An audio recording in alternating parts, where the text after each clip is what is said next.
Welcome to The Vault, where we reveal some of the best kept secrets for success. Our show is designed to introduce you to industry professionals in TV, movies, music, sports, and business.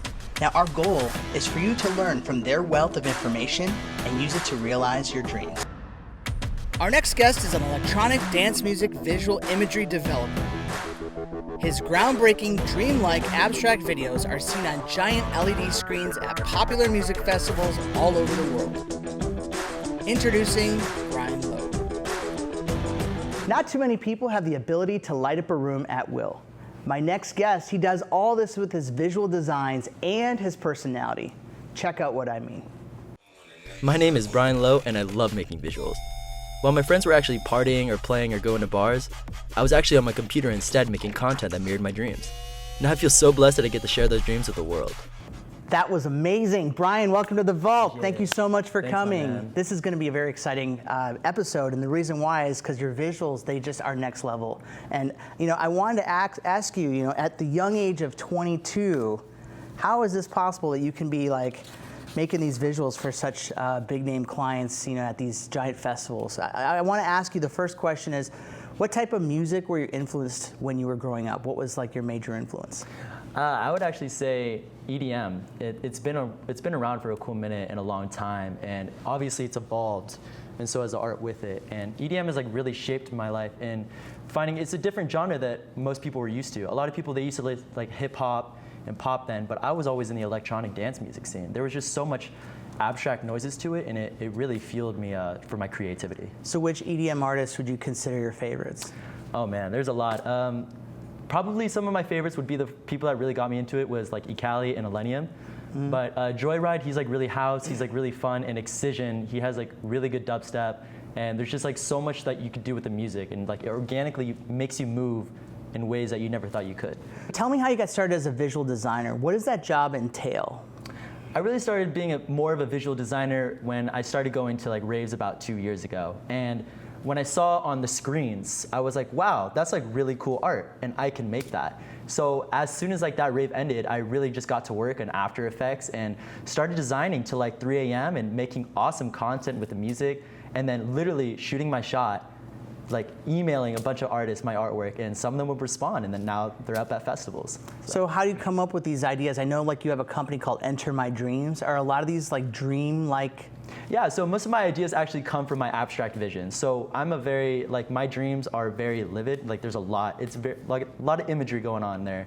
And as soon as I wake up, I actually have a journal right next to my bed, and I start drawing out my ideas, storyboarding almost, right? And then once I draw out that idea, I transfer it right to the computer, Illustrator, and then the rest is there. So Brian, your visuals now are on screens all over the world, in where Australia, Canada, where USA. Else? So, and I'm working on a few other artists right now internationally, so we'll see what happens. But. So how does that feel to have your work when you're at those events on these giant screens to be viewed in front of thousands of people? And it's so inspiring that I could be I'm just up there, I made it. It's in front of thousands of people, things that I made in my boxers at 3 a.m., it's cool, but you also see the mistakes that you should amplified, work on. Yeah, right? Magnified. I didn't mask out properly on the upper right-hand corner, So we're gonna check out this really cool clip that he made called Never Gone. So what's this all about?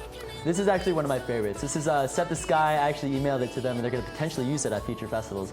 This is Never Gone. This one was very an emotional visual I made. It composited with over 1,300 layers.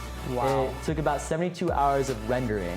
Yeah, there's a lot of Cinema 4D. It was such an abstract feel, and I made a world within the song. And it looks like you love robots. What's that all about? I love robots. Those are me, literally. That's you? That's me. I actually record myself, put myself on Cinema 4D, put a robot overlay. So all those animations that you see, guys, are actually me. Yeah. So you're walking and crawling. I'm walking, I'm crawling, and everything.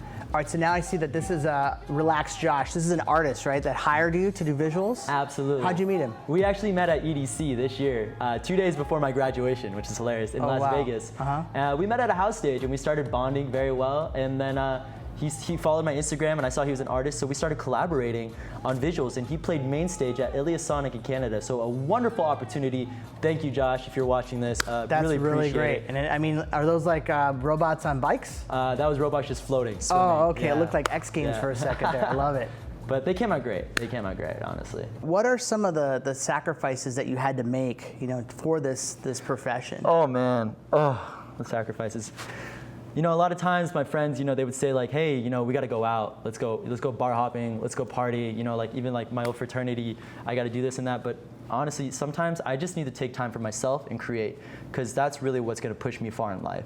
You really just need to do you at times, and sometimes, you can't always hang out with friends, and sometimes you sacrifice sleep. I go to work sometimes tired because I'm up till 3 or 4 a.m. because I'm on a creative trend. Like, I'm feeling it, and you want to keep those juices flowing, because that's what gets the best content out of you. And what are the obstacles that you face?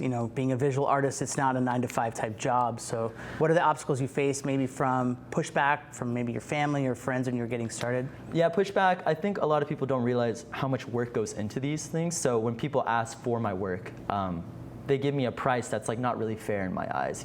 They kind of jip me and everything, but there's a lot of years of work and experience of being a professional in this industry, and I think making money is a huge thing. And they're like, oh, you don't deserve that much. You're young, and I think that's one of the hardest things, is actually finding the price gap. So what would you say is the best advice that you've been given on your journey?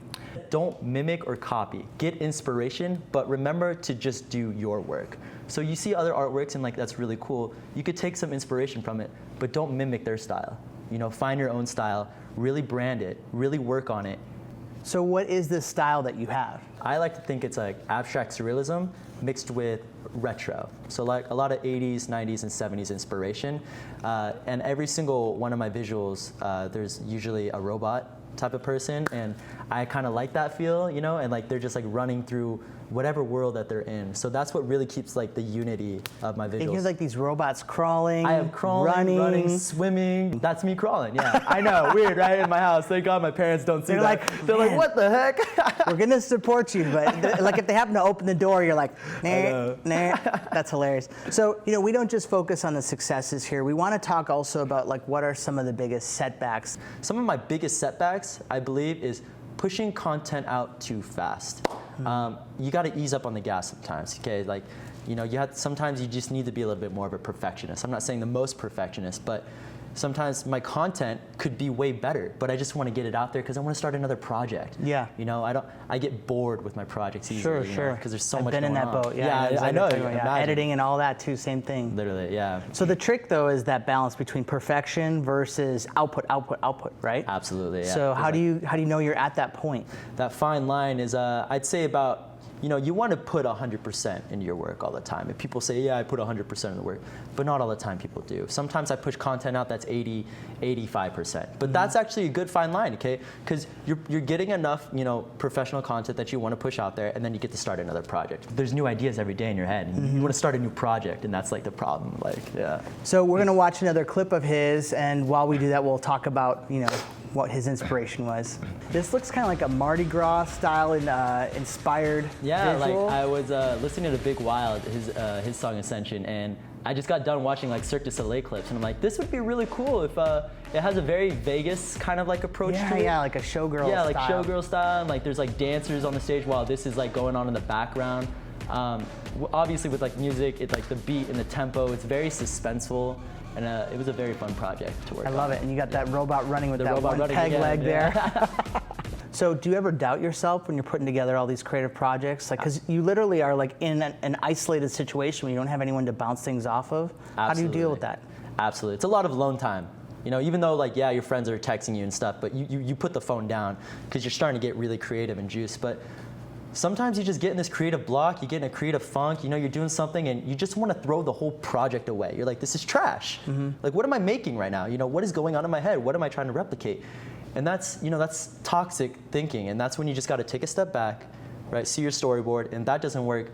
Go outside, go hang out with your friends, get a breather, because breaks are essential in every profession, honestly. And explore the world, right? I mean, that's where you get your inspiration also? Literally, yeah. Most of my actually stories, yeah, they come from the dreams, but It's from what I see in the real world. So when I hang out with my friends, let's say I go to Venice Beach, I'm just hanging out there and I see things cool with the palm trees and the wind and the sand and the beach, and everything comes together and I see patterns, right? And as soon as I see that, I pull out my iPhone, I start drawing on my phone. My friends are like, oh, there he goes again. But really, most of my visuals come from real life experiences, and that's where I get inspiration. So what types of regrets do you still have, like on your journey that have happened, some mistakes that you've made that you regret? I think some of the mistakes and regrets is, at a young age, or even still, is listening to what people think about your visuals. Yes, you should take, create constructive criticism. That's essential. But sometimes people try to put you down and you let that get to your head when you shouldn't. They're not in your path as an artist or in your profession. They shouldn't be. Okay? Yeah, they might be a friend, but are they really a friend if they're putting you down? No. You need to just do you and focus on you. Stop focusing on the outside external, because that's what's stopping you becoming the best version of yourself. And I think that stops a lot of people when they hear all the criticism and then they start to let that be the voice in their head. Yeah, when they have something great going, but they don't realize that or they do realize that, but they let other people get to them. That's the problem. Yeah. So now you have this TV show and it's called Parallel. Yeah. And how did you come up with that name? Parallel is a show about EDM culture, but I came up with that name because I love things that are aligning. I love things that are together in synergy, and like when you have togetherness and unity and cohesive and harmony, like in music, everything just aligns a lot better. And I think Parallel is like a really cool name and distinctive that people can relate to. So I'd love to show that clip of Parallels. This is the intro to his TV show. So that looks pretty amazing. It almost looks like zombie apocalypse at the next EDM concert. It looks really tight.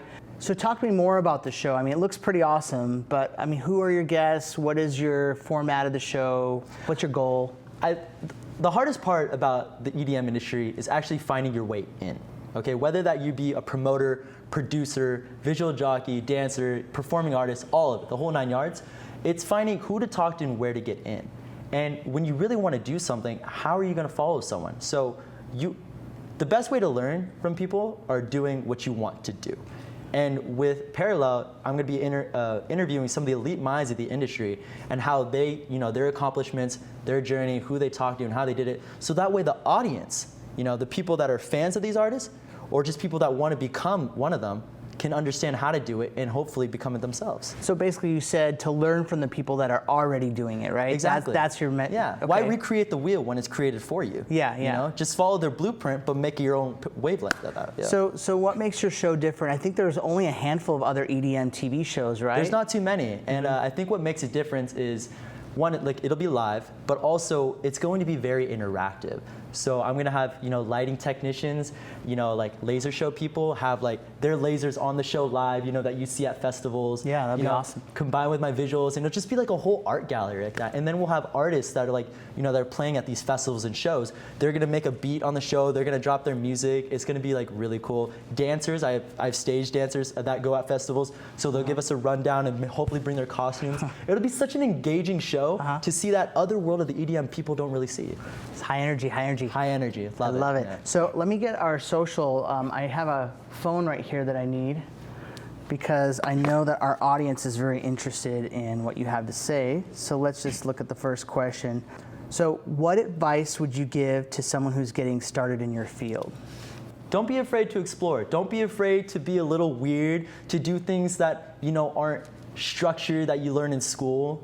Break the boundaries. Get out of that comfort zone. And that's where you really find your creativity. And I would have to say is just practice and practice and practice. A lot of people, they say, I'm going to be this, I'm going to do that. They don't put in the work. If you put in the work, I guarantee that you will be something special. If you're focused, you can get a lot done. All the time. So the next question is, how do you break down getting work as a visual artist? Can you just, I guess they want you to be more intricate into how you do it. Into how I do it? Yeah. Okay, well first, you can't just go ahead and start creating. You really need to think out the assets and draw out a storyboard almost, right? So you start with a sketch that you hear in a song, an idea you're seeing triangles. Okay, now what do you want to do with the triangles? Do you want colorful triangles? Do you want to make patterns? And that's when you start sketching on your book. And when you really have a cool idea, right, you got to create assets on what's the tone and delivery that you want in your visual? Most people think, I'm just creating a visual. There's a message in each one I'm doing. And that's when it's a lot easier to create art when there's a meaning behind it. Otherwise, you're just creating nonsense. Do you have like certain themes that you keep? You know? I do have certain And what are themes, they? yeah. Love, heartbreaks. Those like really fuel your art. Definitely what you're feeling, you're high on life. How are you feeling? Your joy. You know, that's when it's like more upbeat, more engaging, right? When you're heartbreak, it's a little slower, a little bit more emotional, right? And that's when you use different kind of colors. Color palettes come into play too with emotion and tone and delivery. So once you figure that out, you can create a lot of endless content that's like Yeah, really I noticed cool. you do like a lot of that crescendo, like it crescendos up and then all of a sudden explodes. Explodes. Da-da-da-da-da, I like love that. great yeah. fast. When you you have the build up, right? And then when the drop happens, who knows what's gonna happen? That's just all of your emotions are pouring out visually. I love and it's it. just amazing. All right, so the next question is, what is your definition of success? My definition of success is a bit different than what most people think. I used to, when I was young, I was just like, oh, I want a yacht. I want money. I want to be the guy. I want to be the spotlight, which is fun, don't get me wrong. My version of success is bringing my friends and family up with me, okay? There's no point of success, and like I've learned this, like this last year, if you're gonna do it alone, okay? I would love to give the opportunity to my friends and family, like jobs and like cool events that they could go to. That way, when I'm at the cookout, I'm with all my homies and friends. I'm not alone. I have everyone there in my social circle. Like everyone's just happy. The energy's great. That's my version of success. If I make or break it, at least I know I'll have friends, and that's what matters to me. No, that's great. That's great. So now we're going to go through some photos of your work. I want to have us once again talk over it so we can kind of analyze some of what was going on in your head when you were making it. Oh, so this gosh. first one, let's check it out. This is one of my favorites. You got this elephant in a desert. Talk to me about that. That's brilliant. So basically, when I was a young kid in snow, we were up in Seattle, I had a little toy elephant, and I was like, a lot of these sketch drawings are actually from when I was a kid. Yeah, and I had a toy elephant. I'm like, whoa, what if this elephant was like walking with us when we were in the snow? And then when I finally had the skill level to do it about 10 years later, I created it, and it was like, it's still one of my favorite pieces today. I love it. I love it. And then you got this one right here with the lips. What's that all about? This is Whisper. So this is one where it's like, you're hidden, right? But you're like, there's a mask on you, but you could still talk, but like only a little bit of you comes out. And I think this represents society, is when people don't know how to speak up. They only peek through a little hole. Rather than showing their whole face, right? That's what they do. They still want to be anonymous. They still want to be anonymous, when you should just show it. You just need to express yourself, and that's what Whisper came from. Yeah. All right, the next one. This is Eye of the Storm. This one was just like a fun project I did. I was swimming one day in like a little river, and I just thought, like, what if there was like an eye blinking at the end of this, like coming right at me, and like the water would be thunderous, and like I would see mountains. This one was like a really fun project at the time. Yeah, so the eyes actually represents my brand, right, and my production company called Enter My Dreams. So I'm trying to kind of keep everything aligned and parallel, like my show. Basically together in unity. And the lantern is mostly in every single one of my photos, if I don't forget it. It means light can shine at the end of the tunnel, even in the darkest of days. So when I'm having a hard time, that lantern is actually symbolic that I can get through anything because I've been through everything. Dehydra, this is a woman that's trying to escape a coffee mug. It was like a Twilight Zone kind of feel, She got stuck in this world of the ocean, and she's stuck in a mug. This guy carries her around the world. And whenever she tries to escape, he pushes the world back down on her. So there's a lot of weight in this photo. All right, so now we're going to talk about the segment that I love the best. And of course, as you know, we are here in the vault, and it's all about your best kept secrets to success. So what is your best kept secret to success? I think my best kept secret to success is, well, there's two. My mom. Literally my mom, yeah. She's the biggest supporter I could have, and really the only woman's opinion I care about.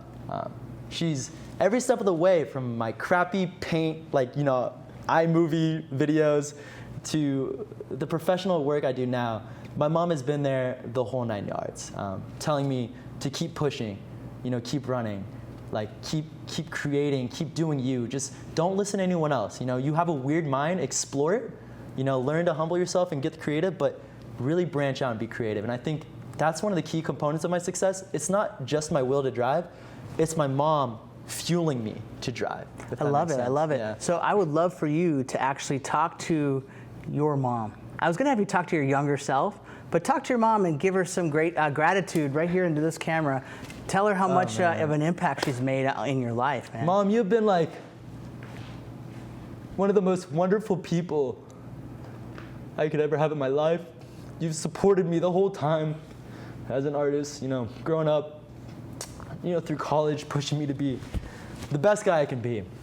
And I thank every day for you. You know, you put a lot of hard work. We get in a lot of fights, but at the end of the day, you mean more to me than anybody else, honestly. And I thank you so much for allowing me to have all the creativities and the gadgets you give me. And I'm really becoming the best version of myself through you, and you're helping me along the way. So thank you. Yeah. Love it, love it. I know she's proud of you. I know. That's really great, and she's gonna see this episode, and I know, it's right? gonna be great. So hey, like props to you and giving some gratitude Love to your mom, and yeah. that's huge. Everything, yeah. All right, guys. I gotta tell you something that's really cool. This guy is known to make artwork very quickly. So we issued a t-shirt challenge and we gave him 1 hour to design a t-shirt about the vault. And this is what came from it. Look at that, whoa! We're gonna show you the graphic on the side. But ultimately, what I think this can become is the graphic design for our next season. So I'm really excited about it. What I think you got right was, the best kept secrets live in the vault, and then also showcasing, obviously, people think that it's all about the wealth and the gold, but I think it's about the knowledge. And so we will be dropping some knowledge soon, and thank you very much for making this. Really appreciate it. Absolutely. So our last segment is all about your prized possession, Brian. I know that in the past we've had people bringing guitars and all these different crazy things, and what did you bring in? My most prized possession's a little bit weird, but there's two. But the first one is my mouse. And people are like, oh, it's just a mouse. This isn't just any mouse. This $10 Logitech mouse has been with me the whole journey since 7th grade. Everything I create, every visual I have, every graphical component has been done with this mouse. This mouse has been with me the whole time. What cracks me up about this mouse, and I've seen you work, and I was like, don't you want a new mouse? Like, I see you sometimes when you're creating stuff, you have that damn cord in your mouth. And he's sitting there biting the cord, and I'm like, dude, get a wireless mouse. Come on, catch up with the times. So what's the second item? The second item is actually an official purchase of Photoshop that my parents got me. Damn legit. I know, because I used to practice on cracked versions all the time, and instead of a video game they gave me in 7th grade, they gave me Photoshop. And ever since then, it's shaped my future. I took it more seriously. So I feel guilty now because I played a lot of Call of Duty, and I could have probably put in some of the reps that you did, and now you've been this amazing success. I still play story. Call of Duty, but I started playing this instead of video games, playing around, and it's really shaped me to who I am today. So it's a really prized possession. And inside is actually the disc still. Wow, Yeah, and computers don't even have discs. So you should put this in a nice glass case. We'll put it right here for just posterity. Put some lights on it. Yeah. So last question, where do you live online? I primarily, Enter My Dreams is on Instagram and Facebook. But my show is actually living on Twitter, YouTube, Twitch, Google+, Facebook, and a bunch of other places. You don't have enough platforms. I don't. No. I don't. I want it to live everywhere because EDM is everywhere. Yeah. Artists are everywhere. So we need to remain parallel and stick with it. With that, I appreciate you coming on The Vault. Thank you so much. Brian right here, Brian Lowe. Appreciate it. You're going to see him soon on a screen near you. Thank you so much. All right, so if you guys want to be a guest on this show, we would love to have you. We're looking for people, once again, top in the entertainment, sports, and business industry, inspirational content, people who are movers and shakers. We want you on our show, and thanks again for watching The Vault.